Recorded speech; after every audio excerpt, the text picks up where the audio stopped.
کہ وہ حاجی اس بار بھی آیا، اس کے اگلی بار بھی آیا، 14 سال تک لگاتار حج کرنے آتا رہا، اور جب بھی وہ کہتا لبیک اللہم لبیک تبھی جواب آتا لا لبیک لا لبیک، تبھی یہی جواب آتا تھا۔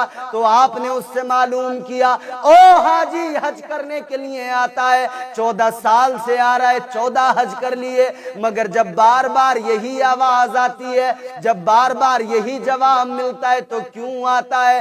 اتنا سنا وہ رونے لگا، کعبے کی طرف دیکھا، آنکھوں میں آنسو آ گئے، رو کے کہنے لگا اگر میں اس در سے چلا جاؤں، اس در پہ نہ آؤں تو کہاں جاؤں؟ یہاں نہ آؤں گا تو کہاں جاؤں گا؟ یہ کریم رب کا گھر ہے، اس کے علاوہ تو کوئی ٹھکانہ دنیا میں نہیں ہے۔ کیا فرمایا؟ ان اول بیت وضع للناس للذی ببکۃ مبارکا وہدی للعالمین۔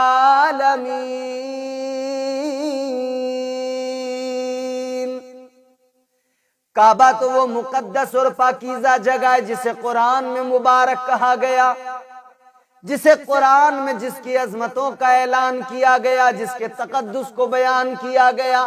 کعبہ اس جگہ کا نام ہے جس کو حضرت آدم نے تعمیر کیا، جس کو جد الانبیاء حضرت ابراہیم علیہ السلام نے تعمیر کیا، جس کو خود میرے آقا نبی آخر الزمان نے تعمیر کیا۔ آج حجاج کرام حج کرنے جا رہے ہیں، پہنچ چکے ہیں، ارکان حج ادا کر رہے ہیں، وہ ادھر ارکان حج ادا کر رہے ہیں، حج کا ثواب ملے گا، اللہ ان کے گناہوں کو معاف کر دے گا، لیکن ایک وہ مسلمان جس کے پاس میں اتنی دولت نہیں، جس کے پاس میں اتنا سرمایہ نہیں کہ وہ وہاں جا سکے، وہ مسلمان دل میں تمنا تو بہت رکھتا ہے، آرزویں تو بڑا مچلتی ہیں، مگر جا نہیں سکتا ہے۔ وہ گیا نہیں مصطفیٰ کے روضے پر، وہ گیا نہیں کعبے کا طواف کرنے، وہ اپنے گھر کے اندر تڑپتا ہے، وہ اپنے گھر کے اندر بے چین رہتا ہے، وہ آنسو بہایا کرتا ہے، وہ اللہ کی بارگاہ میں عرض کرتا ہے مولا مجھے بھی کعبے کی زیارت نصیب فرما۔ اے لوگو، وہ جو مدینہ نہیں گئے، وہ جو مکہ نہیں گئے، ادھر حجاج حج کر رہے ہیں، ادھر ہم کیا کریں کہ ہمیں بھی وہی ثواب اللہ عطا فرما دے؟ ہم یہاں پر ایسا کیا کریں کہ اللہ ہمیں بھی وہی ثواب عطا کرے جو ان حجاج کو اللہ ثواب عطا کر رہا ہے؟ سنیں توجہ سے، کہاں گئے حاجی؟ کیا کرنے؟ رب کی عبادت۔ رب کی عبادت کیا ہے؟ ہم نماز پڑھتے ہیں، اللہ کی عبادت ہے، سجدہ کرتے ہیں، تسبیحات پڑھتے ہیں، اللہ کی عبادت ہے، ہم زکوٰۃ دیتے ہیں، اللہ کی عبادت ہے، حج بھی اللہ کی عبادت، لیکن اس عبادت میں اور باقی عبادات میں بڑا فرق ہے۔ یہ عبادت بالکل مختلف، اس عبادت کا انداز بالکل الگ، اس عبادت کا انداز بالکل جدا۔ یہ کس طرح کی عبادت ہے لوگو؟ سنو، یہ ایسی عبادت ہے، آپ گئے حج کرنے کے لیے، کیا کریں گے؟ کعبہ پہنچیں گے، کعبے کا طواف کریں گے۔ کعبہ کیا ہے؟ پتھر سے بنا ہوا ایک اللہ کا گھر، پتھر سے بنی ہوئی عمارت، کعبے کا طواف کیا، لیکن اسی کعبے کے اندر حجر اسود ایک پتھر جنتی پتھر لگا ہوا ہے، جنت سے وہ پتھر آیا، اللہ اکبر، کالے رنگ کا پتھر ہے، کعبے میں لگا ہوا ہے، وہ کتنا مقدس ہے، وہ کتنا بابرکت ہے، اندازہ کرو۔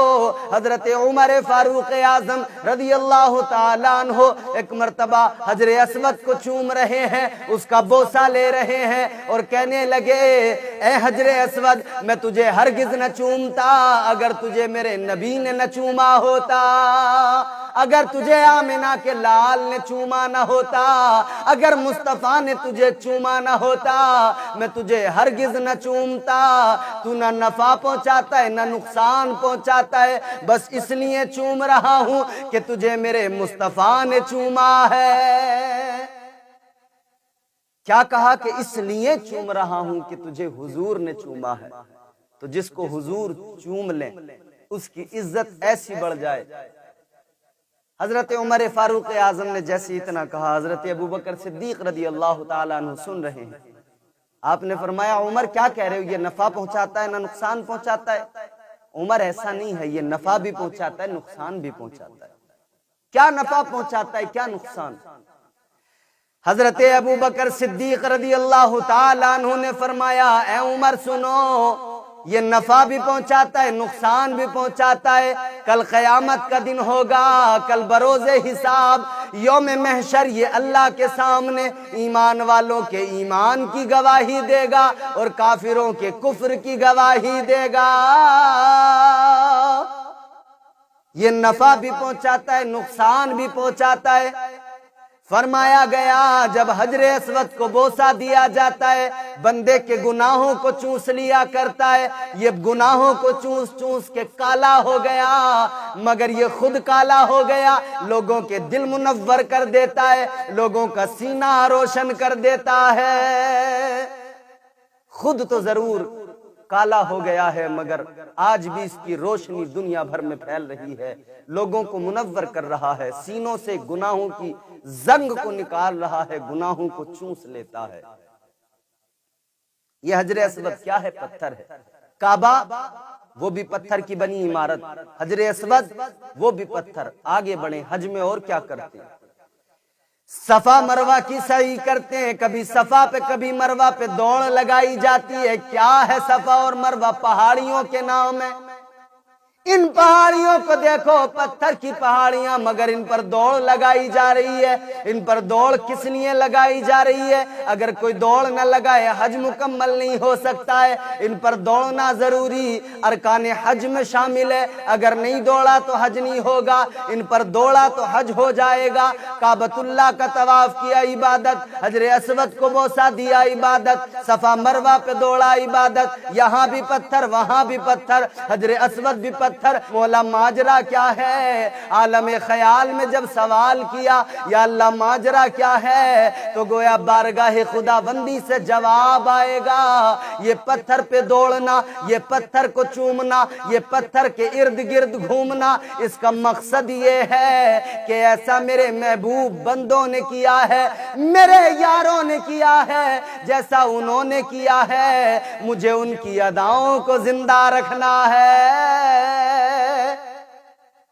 یاروں کی اداؤں کو زندہ رکھنا ہے، ان کی ادائیں اللہ کو پسند آ گئیں۔ حضرت ابراہیم جس پتھر پہ کھڑے ہوئے، اس پتھر کا نام مقام ابراہیم، قرآن نے مقام مصلی کہا، یہ بھی پتھر ہے، مگر کیا ہے؟ حضرت ابراہیم کے قدموں کے نشان اس پتھر پہ ہے۔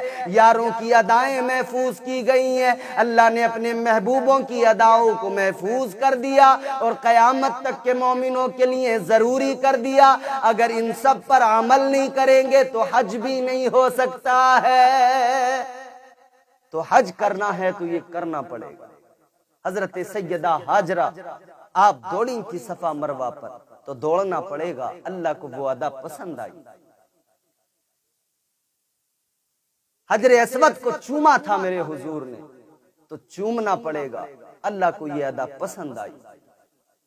عزیزان گرامی القدر غور کریں، میرے مصطفیٰ کریم صلی اللہ تعالی علیہ وسلم نے حجر اسود کو چوما، مگر سنیں یہ حجر اسود ہے جو گناہوں کو چوس لیتا ہے، کھینچ لیتا ہے۔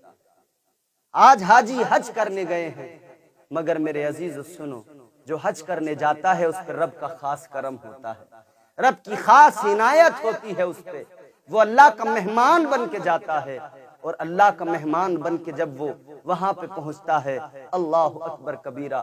اور یہ کعبہ جو ہے نا، حضور کو کعبے سے بڑا پیار تھا، حضور نے جب ہجرت کی ہے تو مڑ مڑ کے پلٹ پلٹ کے دیکھتے تھے۔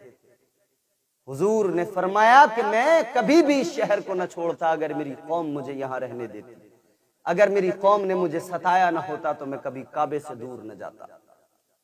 تو یہ ہے، لیکن سنو، حج کرنے والے دنیا بھر سے جاتے ہیں، ایک حاجی حج کرنے گیا ہے اور حج کے ایام میں دوران حج کعبے کا طواف کرتے ہوئے کہتا ہے لبیک اللہم لبیک۔ جیسے اس حاجی نے کہا لبیک اللہم لبیک لبیک اللہم لبیک، ادھر وہ کہہ رہا ہے، ادھر کعبے سے آواز آ رہی ہے لا لبیک لا لبیک۔ ادھر یہ حج کرنے گیا ہے، ادھر یہ کہہ رہا ہے میں حاضر ہوں لبیک اللہم لبیک، مگر آواز آتی ہے لا لبیک، تو حاضر نہیں ہے حاضر۔ اللہ اکبر کبیرہ۔ حضرت مالک بن دینار رحمت اللہ علیہ یا حضرت عبداللہ ابن مبارک، ان دو بزرگوں میں سے کسی ایک نے بیان کیا کہ وہ حاجی اس بار بھی آیا، اس کے اگلی بار بھی آیا، 14 سال تک لگاتار حج کرنے آتا رہا، اور جب بھی وہ کہتا لبیک اللہم لبیک تبھی جواب آتا لا لبیک لا لبیک، تبھی یہی جواب آتا تھا۔ تو آپ نے اس سے معلوم کیا او حاجی حج کرنے کے لیے آتا ہے، 14 سال سے آ رہا ہے، 14 حج کر لیے، مگر جب بار بار یہی آواز آتی ہے، جب بار بار یہی جواب ملتا ہے تو کیوں آتا ہے؟ اتنا سنا وہ رونے لگا، کعبے کی طرف دیکھا، آنکھوں میں آنسو آ گئے، رو کے کہنے لگا اگر میں اس در سے چلا جاؤں، اس در پہ نہ آؤں تو کہاں جاؤں، یہاں نہ آؤں گا تو کہاں جاؤں گا، یہ کریم رب کا گھر ہے، اس کے علاوہ تو کوئی ٹھکانہ دنیا میں نہیں ہے، اگر یہاں سے منہ پھیر لیا تو جاؤں گا کہاں؟ فرماتے ہیں حضرت عبداللہ ابن مبارک یا حضرت مالک بن دینار، دو میں سے کوئی ایک بزرگ ہیں، کہتے ہیں کہ اتنا اس سے کہا ہے اور وہ رویا ہے کہ تبھی ایک کاغذ کا ٹکڑا گرا ہے آپ کے پاس آ کر، اور جب اس کو اٹھا کر پڑھ کے دیکھا ہے تو اس میں ایک عبارت لکھی ہوئی ہے۔ کیا لکھا ہے؟ اللہ اکبر کبیرہ۔ وہ کاغذ کا ٹکڑا گرا، حضرت مالک بن دینار یا حضرت عبداللہ ابن مبارک نے اٹھا کر دیکھا، پڑھا، اس پر لکھا ہوا ہے میرے پیارے بندے کا، میرے یار کا دل نہ توڑو، مجھ سے دور نہ کرو، یہ آتا ہے محبت میں آتا ہے، ہمیں بھی اس سے بڑی محبت ہے، ہمیں بھی اس سے بڑا پیار ہے، یہ تو ہمارے اور اس کے درمیان لاڑ پیار کی باتیں ہیں، محبت کی باتیں ہیں، ورنہ سچائی تو یہ ہے 14 سال سے یہ آ رہا ہے، اور گزرے ہوئے 14 سالوں میں دنیا بھر سے جتنے بھی حاجی آئے، جتنوں نے بھی حج کیا، ان کا حج صرف اس ایک کی وجہ سے، اس کی برکت سے ان سب کا حج قبول کیا گیا ہے، اس کی وجہ سے ان کے حج قبول ہوئے ہیں۔ لوگوں، جب کوئی جاتا ہے تو کون وہاں پر کیا مرتبہ رکھتا ہے، اللہ کس کو کتنا پسند کرتا ہے، کس کو کتنی قربت ملتی ہے، یہ رب جانتا ہے، اور بندہ جانتا ہے، یہ رب کے اور بندے کے درمیان کا معاملہ ہے۔ تو وہ حاجی حج کرنے جاتے ہیں، اور جب حج کرتے ہیں تو اللہ ان کے گناہوں کو بخش دیتا ہے، لیکن ایک عام مسلمان، ایک غریب مسلمان جو حج کرنے نہیں گیا، وہ کیا کرے کہ اسے بھی حج کا ثواب ملے؟ سنو میرے مصطفیٰ کی حدیث۔ تاجدار مدینہ سید کونین صلی اللہ تعالی علیہ وسلم نے فرمایا جسے اتنی توفیق نہ ملے کہ حج کرنے جائے اور دل میں تمنا ہو حج کا ثواب پانے کی، تو اپنے ماں باپ کو محبت کی نظر سے ایک مرتبہ دیکھا کرے، ایک مرتبہ محبت کی نظر سے مسکرا کے دیکھے گا، اللہ اسے ایک حج مقبول کا ثواب عطا فرمائے گا۔ ایک مرتبہ دیکھا، ایک حج مقبول کا ثواب، 2 مرتبہ دیکھا، 2 حج مقبول کا ثواب، 3 مرتبہ دیکھے، 3 کا ثواب۔ اپنے ماں باپ کی قدر کیا کرو، اپنے بزرگوں کی قدر کیا کرو، ان کی عزت کرو گے، محبت کی نظر ان پہ ڈالو گے، اللہ تمہیں حج کا ثواب عطا فرمائے گا۔ تو یہاں پر اللہ نے ماں باپ کو تمہارے سامنے رکھا ہے۔ ایک شخص تو حضور کی بارگاہ میں آیا، کہنے لگا حضور میں نے منت مانی تھی، میرا فلاں کام ہو گیا تو کعبے کی چوکھٹ کو جا کر چوموں گا، لیکن توفیق نہیں ملی جانے کی، نہیں ہے میرے پاس مال و دولت، یا نہیں رکھتا میں سفر کی طاقت، کیا کروں؟ حضور نے فرمایا اپنے گھر میں چلا جا، اپنی ماں کے قدموں کو بوسہ دے دے، جا تیری منت پوری ہو جائے گی۔ کہنے لگا یا رسول اللہ ماں تو دنیا میں نہیں ہے، ماں تو زندہ نہیں ہے۔ میرے آقا نے فرمایا اچھا ماں نہیں ہے تو ایک کام کر، قبرستان میں چلا جا، جا اپنی ماں کی قبر کو پائنتی کی طرف سے، پیروں کی طرف سے چوم لے، تیری منت پوری ہو جائے گی۔ وہ کہنے لگا یا رسول اللہ اے حضور مجھے یہ بھی پتہ نہیں ماں کی قبر کہاں ہے، بہت چھوٹا تھا جب ماں کا انتقال ہو گیا، مجھے معلوم ہی نہیں ہے ماں کی قبر کہاں ہے۔ میرے آقا نے فرمایا پھر ایک کام کر، اپنے گھر چلا جا، ایک لکیر کھینچ لے، ایک طرف سرہانہ تصور کر اور دوسری طرف پینتی تصور کر، پیروں کی طرف جس طرف سے وہ ہو اس لکیر کو اس طرف سے چوم لے، جا تیری منت پوری ہو جائے گی۔ ماں کے قدموں کو چومے گا تو کعبے کی چوکھٹ کو چومنے والی منت پوری ہو جائے گی۔ یہ ماں باپ کا مرتبہ ہے، یہ عظمت والدین ہے۔ قرآن نے کہا اف ولا تنہرہما، قرآن نے کہا اف بھی نہ کرنا۔ وبالوالدین احسانا، والدین کے ساتھ حسن سلوک کا مظاہرہ کرو، ان کے ساتھ اچھا سلوک کرو، حسن سلوک کرو۔ اور فرمایا اف بھی نہ کرنا۔ کیا کرنا؟ اللہ کی بارگاہ میں ہاتھ اٹھا کے کہنا وَقُلْ رَبِّ ارْحَمْهُمَا كَمَا رَبَّيَانِي صَغِيرًا، اے مولا اے پروردگار تو ان پر ایسا رحم فرما جیسا بچپن میں انہوں نے مجھ پر رحم کیا تھا۔ تو ماں باپ کی قدر کرو، حج کا ثواب ملے گا۔ ادھر حاجی حج کر رہے ہیں، ادھر تم بھی اپنے گھر میں ماں باپ کو محبت سے دیکھو اور حج کا ثواب گھر میں بیٹھ کر پاؤ۔